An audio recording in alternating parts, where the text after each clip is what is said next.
one thing that I will never do, and one thing that I think is a bad thing that's happened recently, Jonas, is the way Cam Newton has been treated in the NFL. And I think it's disgraceful that a guy who was the NFL MVP at one point, not 20 years ago, but recently, who a couple years ago was off to such a great start, he was even in that MVP conversation again. Unfortunately, it's a guy who gave his all for his team, the Panthers, and wound up getting hurt. And he's back, he's healthy, and there's no interest in Cam Newton.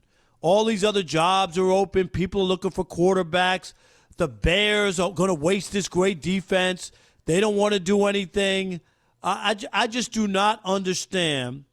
And you might say, Cam hasn't been as great as he was in the past, and that's fair. But he also wasn't healthy and was trying to go out there and play. I think, Jonas, you remember there was at the end of the season when they finally admitted that he was hurt. Do you remember that game? It was a national game.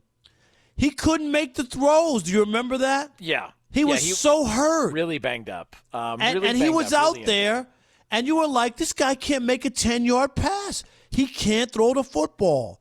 And finally, they took him out of his misery and were like, okay, come on out. You can't do this. You can't tough it out when you have an injury.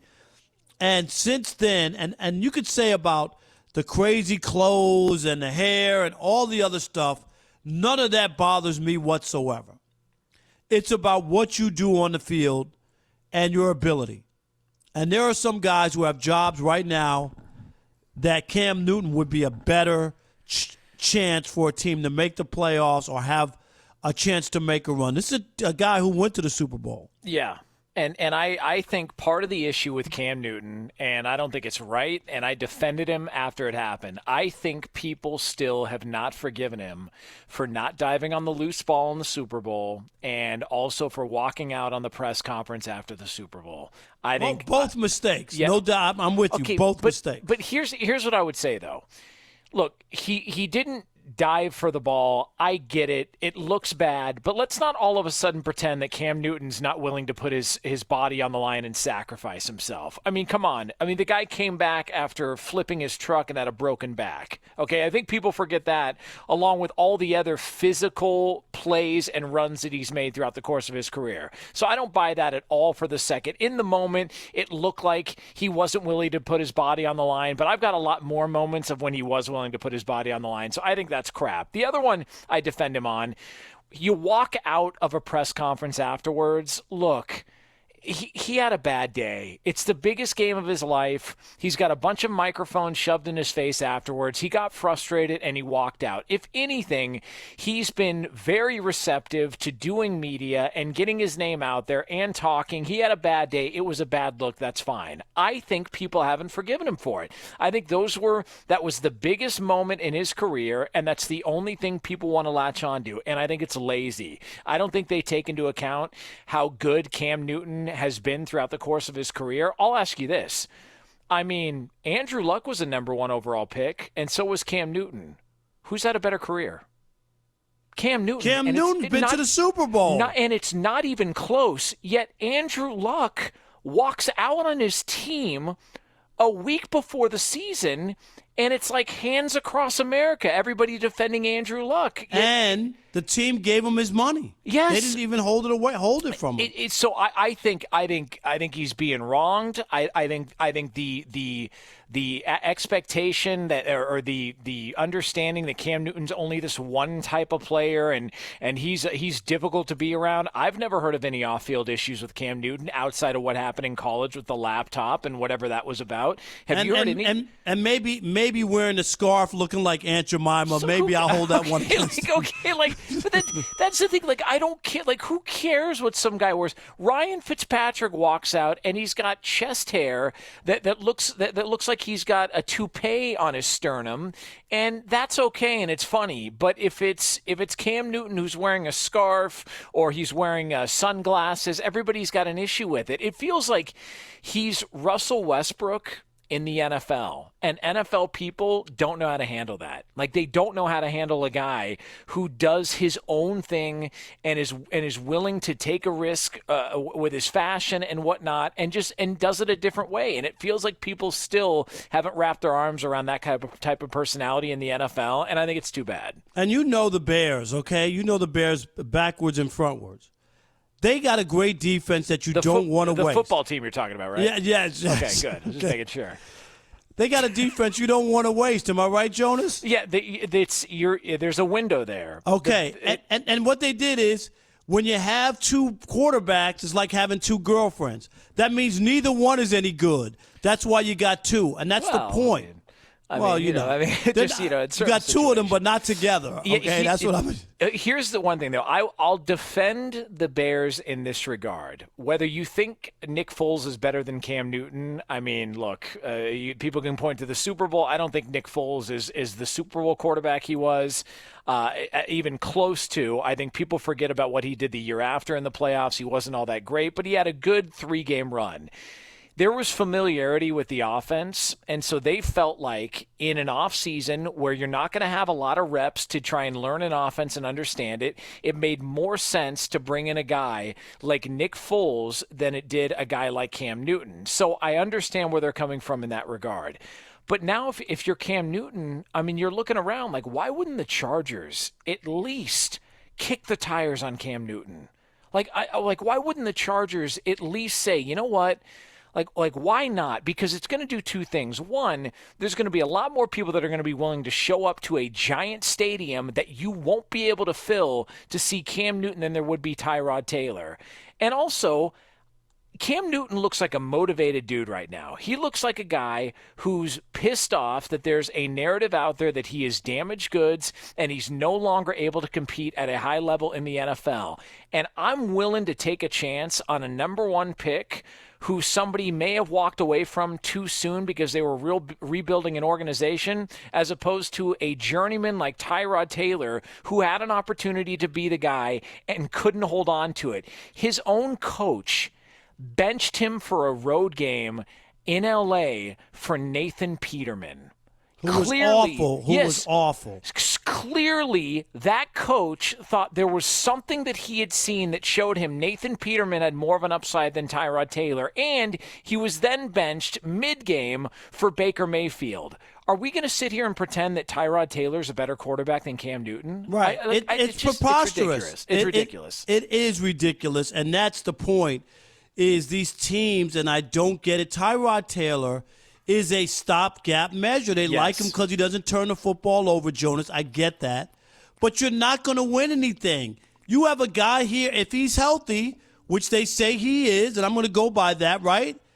What would be the downfall of trying to get a guy who was a league MVP, who's not old? What is he going to be, 31? Is that where he is, Rob? 31 years old, 31. That's not old. But the Colts couldn't wait to go get Phillip Rivers. Did you watch Phillip Rivers last year? He was so bad that even the Chargers couldn't bring him back enough. They just couldn't do it. It's all about this, and this is what a lot of people have had an issue with in the NFL. It's all about who you know. I mean, it's the old boy network, and it happens in coaching, assistant coaching, quarterback hires. Yes. I get that. I get a system and all that. But you know what I like better than a system? Guys who can play. Whatever happened to that? I'll make it work. You remember, I'm going to tell you, the greatest coaching job I ever saw was Pat Riley. Pat Riley came from the Lakers and the Showtime, right?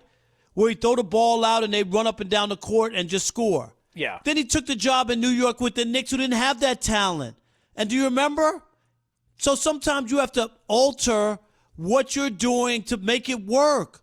Those are the best coaches, not the coaches who just got to get somebody who fits what they're doing. Make it work with Cam. I mean, I'm looking around, and I just think if I were Cam Newton, if Cam Newton got with a really bright offensive mind, somebody that could get the most out of his ability, even if he went in there as a backup, like whether it be San Francisco with Kyle Shanahan or even in New Orleans to be Drew Brees' backup with Sean Payton. Drew Brees, who had an injury last year. Drew Brees, who has shown times that he fatigues down the stretch and is in the later stages of his career.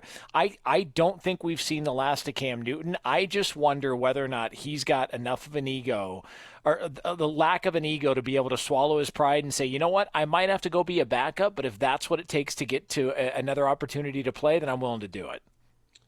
Yeah, I mean, it's interesting. It would be a hard pill to swallow at 31. I know. With the accolades and the stuff that he's put up. You know, this is not like 35 and you're hoping to stick around for a few more years. He's in a prime. I've thought about this. What if Cam Newton realizes there's no opportunities out there?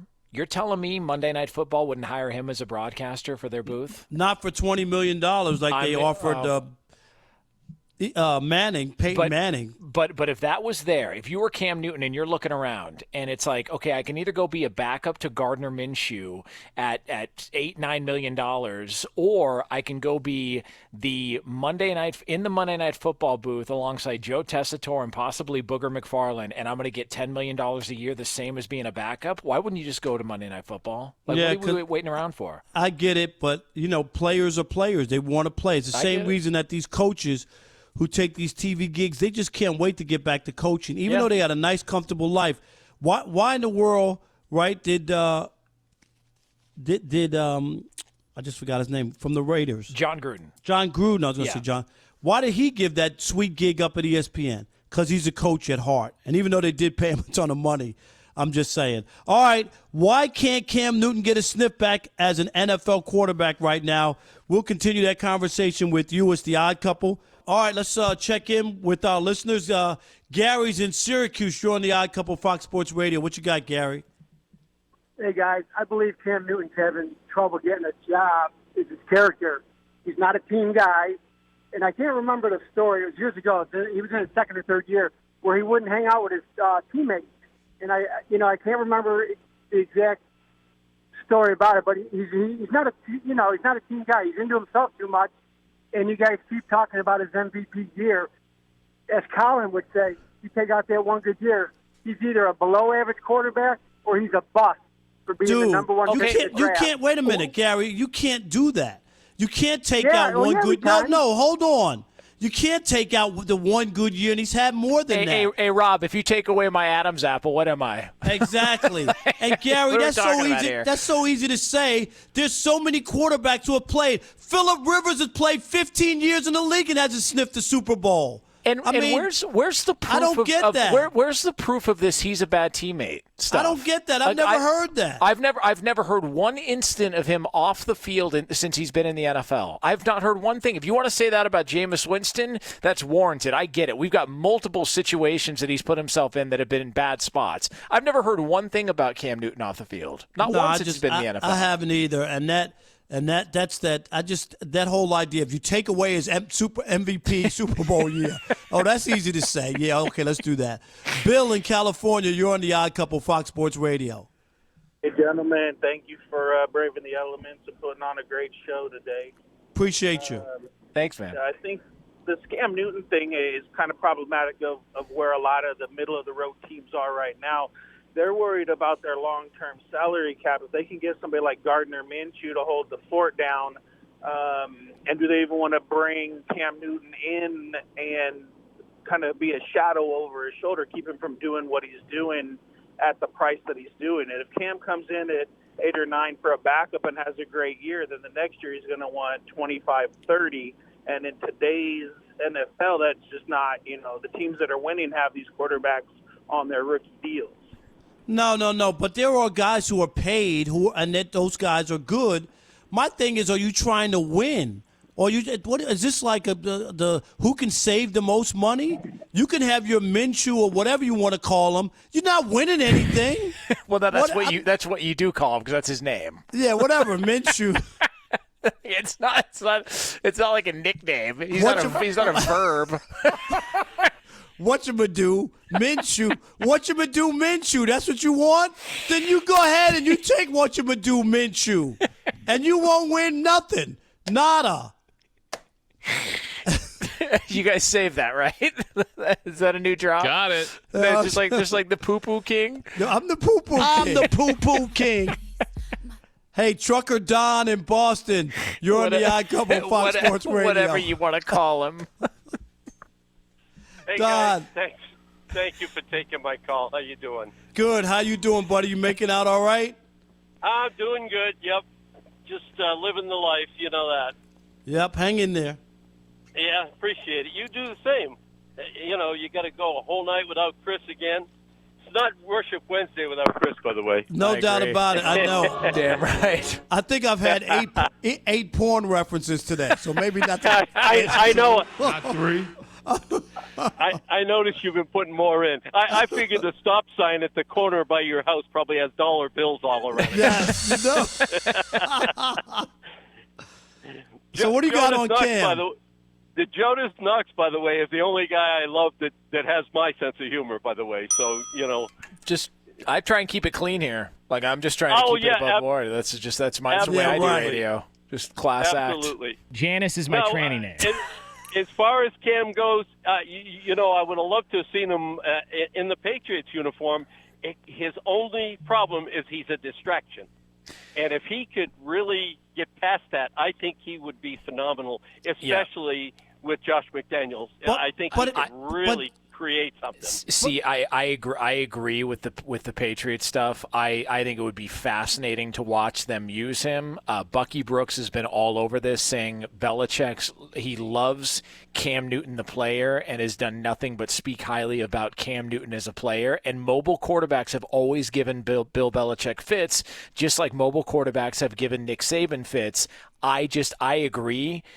I don't think Belichick wants a guy with the personality that Cam Newton brings. The only thing is, look, Bill Belichick went for Randy Moss after he left the Raiders, and it was bad. They were like, he's terrible. Do you remember that? I know. I think, look, if Belichick could get Cam Newton to buy into the Patriot way, all of a sudden we're now talking about the greatest coaching performance that we've ever seen. If you look in totality, think about all the players that were problems elsewhere that came and all bought into the Patriot way. You mentioned Randy Moss.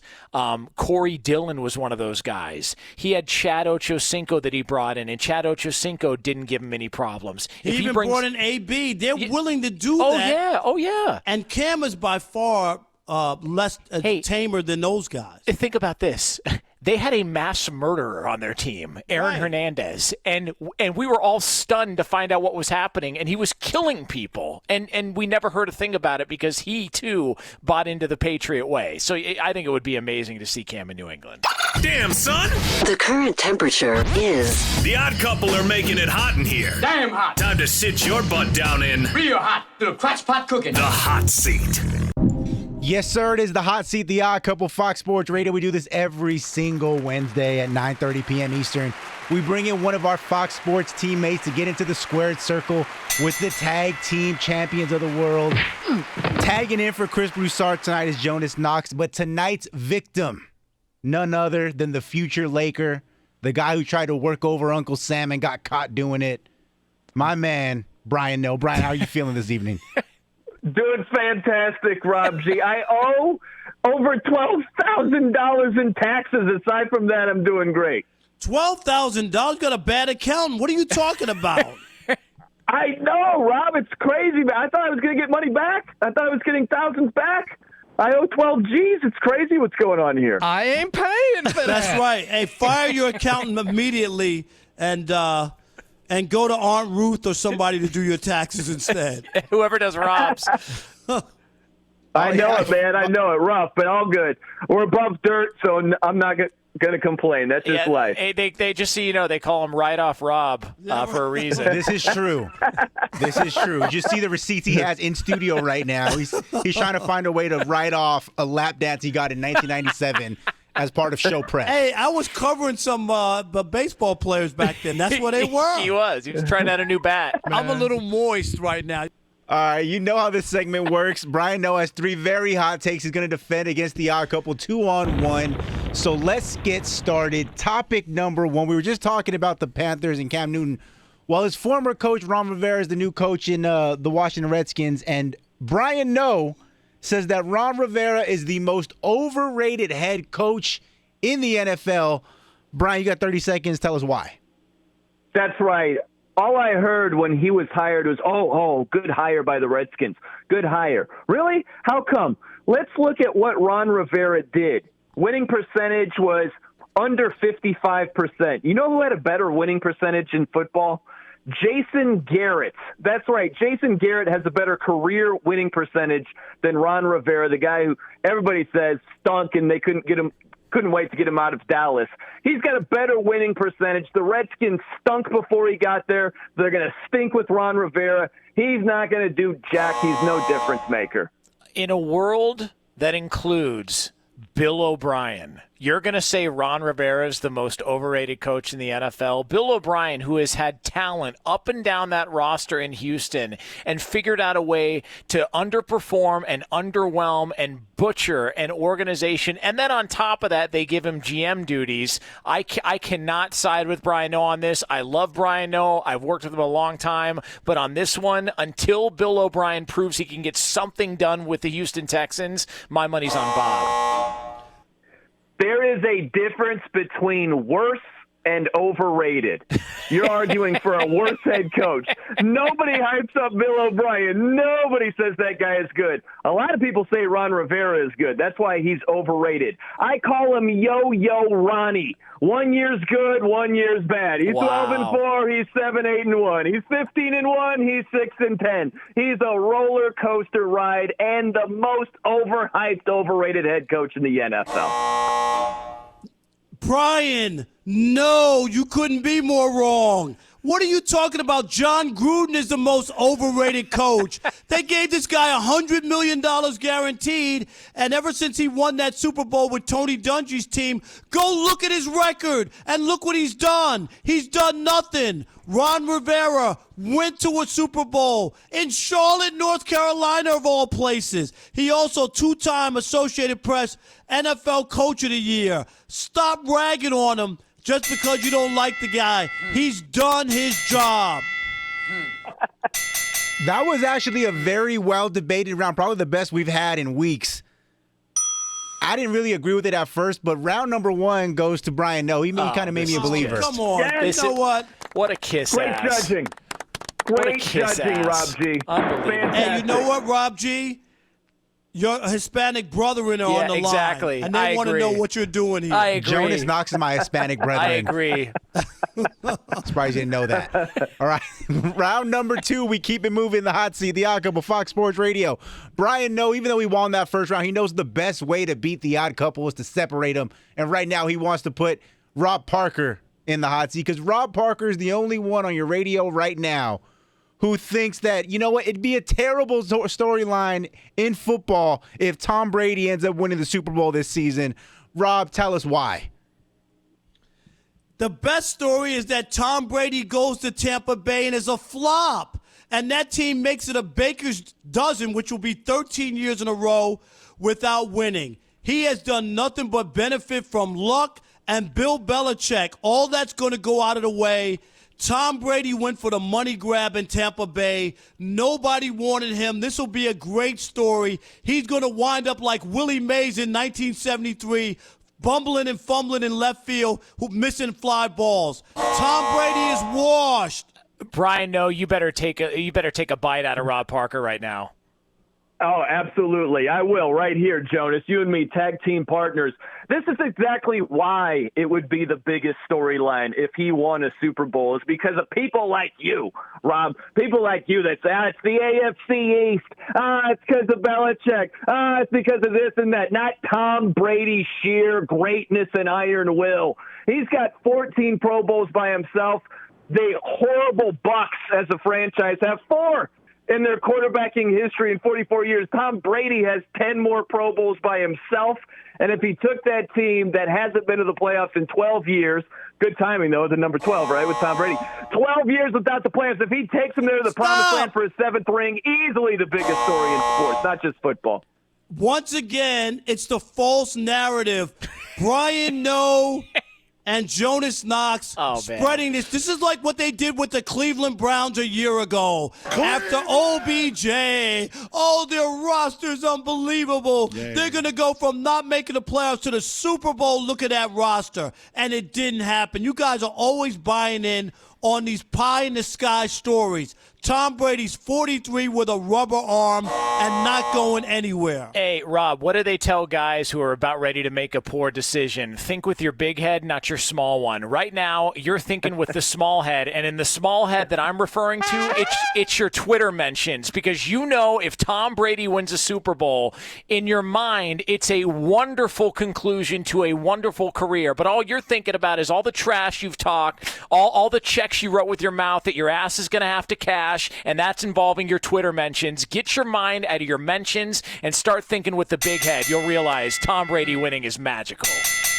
Tough round to score there because you know how much I hate Tom Brady. Brian Noe swinging after the bell took points away from his squad. So round number 2 goes to Rob Parker. Oh, my God. This is a joke. I want to recount. I want to revote on this. This is a joke. What a joke. Last take of the night, the hottest take of the night. We saved the best for last. It's worth 2.5 points, so it could go either way, which means Jonas, who has 0 points, could still find a way to get on the board. Brian Noe, I don't know how he came to this conclusion, but he says that Peeps, you know those little birds, those sugary ball birds, they're incredibly underrated. Brian, good luck defending this when you got 30 seconds. Man, it sounds like you're not going to be convinced on this one. All right, I'll move some mountains over here. It's marshmallow with sugar on top. 2 outstanding choices on their own that are just better together. Here's my theory on Peeps and all the negativity. You just got a bunch of sheep in the world today. There are a lot of people that haven't even tried Peeps ever, and they just go along with the crowd, and it's fashionable to bash them, and they don't even know any better. But they are actually delicious. It's an Easter staple. I hate when people talk trash about the goodness of Peeps because they are an outstanding treat, no doubt. Top shelf. You guys ever seen that movie Alive? You know the movie Alive where the plane crashes and they're so starving that ultimately they had to end up eating the casualties on the plane. So they ate human flesh. On that plane, ready and available, were boxes of Peeps. And they still decided, you know what? I'd like to take a bite out of Jeff's torso as opposed to bite into a marshmallow, which is basically barf and sugar mixed in one. It's the worst candy ever created. It's a disaster every single Easter when they roll them out. And Brian Noe has been pushing, in the words of Rob Parker, the false narrative that is Peeps. Outrageous? Okay, so let's break this thing down. Jonas's comparison for marshmallows is barf. Really? You put barf on your s'mores? Huh? You put barf in your hot chocolate over here? This is what I'm talking about. The over-the-top bashing. Peeps are like Nickelback, yet treated way worse. And Peeps are way better than Nickelback. It's obnoxious, the negativity that's swirling around out there against Peeps. I won't stand for it at all. Peeps are nothing more than sugar with hair on it. They're disgusting. And this is how you know that they're bad. If they were really good, they'd be around all year round. Why you only bring them out during Easter? All the other chocolate that we get at Easter is around all year long. Why are Peeps only brought out? Because that's the only time you could trick the little kids into eating it during that time. And the other part, you never trust anything that's backed by the dental organization of this country. The dentists have put that out for business. That's all you do is lose teeth. That was a very well-fought round. Haymakers thrown on both sides, but I got to tell you what, Brian, I got some for you. We got some Nickelback on the way out because I gave you the win. That was too bad. No, you did not. He can't get the win. He can't get the win, but he's getting Nickelback just to make him feel better. This is a disgrace. You're comforting me with Nickelback? Yes, we won. You got Nickelback. Hey, let me tell you something, Rob Parker. Just another example of the white man getting all the breaks. We can't get any love in this country. Unbelievable. Okay, hold on. Jonas's team won, and he still thinks that he can't get any breaks. I mean, screw you, Rob Parker. Changing the ruling, Brian No gets the win. No! You can't do that, Rob G. Unprecedented. I love it. A win revoked and rightfully so. Beautiful. Wait, I thought you gave the win to Brian No. No. He gave it to us, but he gave him Nickelback. And Jonas ruined it. Oh, okay. So forget what I said. Yeah, that's what you get. Your title has been revoked. I love it. All right. Hey, it's the No Show weekdays 9 to noon Pacific time on AM 620 Rip City Radio in Portland, Oregon. And, of course, he's on the weekends here at Fox Sports Radio. Always a pleasure, my man. Always great, Rob. Good hanging with you, too, Jonas. I like being a tag team partner with you for at least one argument. That was Damn good. Straight. All right. There we go.